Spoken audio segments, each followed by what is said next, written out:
All right, so we did problem 2, now on to problem 3.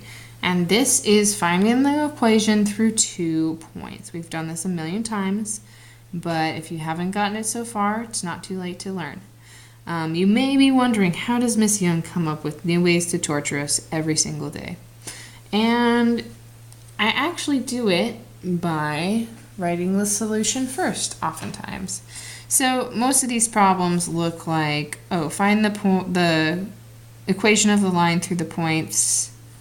I've already messed up, but 5, 11, and 2, 5. All right, how in the world did she get those 2 points in the first place? And it's because I picked an easy equation for you guys to do, like the one that we just had in number 2. Y equals 2x plus 1.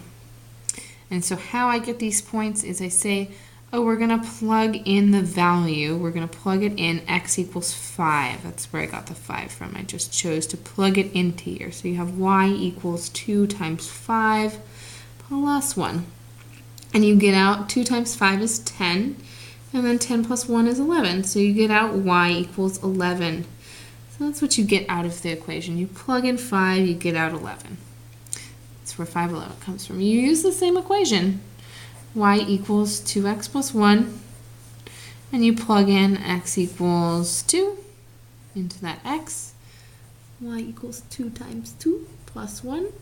And then this is how you get the 5 out. 2 times 2 would be 4 plus 1 gives you 5. And so that's how I get this. I plug in a number 2 and get out 5. If you use the same rule each time, then that should work. All right, so for a second, pretend this isn't here and you're just given the problem. Find the equation through these 2 points. So your first thing is like, I know what an equation of a line usually looks like. It looks like y equals mx plus b. That's what they usually look like. And so I'm going to start by trying to find m, which is the change in y over the change in x. We've done this a lot, but you got to remember it's y over x. Why? I don't know. Okay. On top you have the y's. It'll probably help you to actually label this. This is x1 and y1. That means it's the x coordinate of the first point, and then the y coordinate of the first point. And then this one's x2, y2, the x coordinate of the second point, and then the y coordinate of the second point. So you want to do y2 minus y1 over x2 minus x1. All right, what is y2? We go and look over here for y2, and it's 5 minus, what's y1? 11. Here, x2 is 2 minus, what is x1? That's 5. And this is where it gets really tricky, and a lot of you are actually not bad at finding the slope. You're just struggling with negative integers. So if you have 5 positives and you're going to go in the negative direction, you're going to think there's more negatives than positives, so this should be a negative. All right. And then here, 2 minus 5, again, there's more negatives than positives, so this has to be a negative. You can sometimes, and this is how I learned it, you flip the numbers. You say 11 minus 5 would normally be 6, so 5 minus 11 would have to be negative 6. Same here, 2 minus 5, I don't know what that is, but I do know what 5 minus 2 is. 5 minus 2 is 3. So if you're taking 2 minus 5, the difference is 3, and it's a negative. Okay.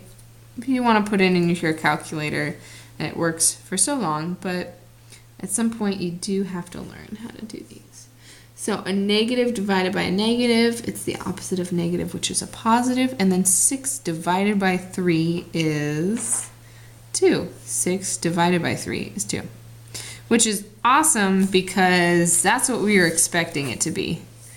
The slope was 2. That's what it should be. All right, so far we have y equals 2x plus b, but we don't know what this mystery number b is. And right now it says, you don't know what x and y are either. But you do. You have 2 points that give you x and y that are on this line. So you want to pick one. Would you rather do 5 and 11 or 2 and 5? Well, they both work, but you probably want to use the easier point, which is 2 and 5. So 2 is our x value. See how it says x2? 2 is our x value, so we're going to put in 2 for x. And 5 is our y value, so we're going to put in 5 for y. All right, 5 equals 2 times 2 is 4 plus b. Now you can solve algebraically by subtracting 4 on both sides. 5 minus 4 is 1. Or you might have been able to just figure out 5 equals 4 plus what? 5 equals 4 plus 1. Okay, so the 2 is our slope. Our 1 is our starting point. So we have to finally write the equation. Y equals 2x plus our starting point, which is 1. And I'm really glad we got that because that's the equation that we picked. All right, I'm going to give you another example to try on your own. So try this one. 3. Let's do the point. 2, 4 and 6, 6. Try finding the equation through those 2 points. Check in the next video for the solution.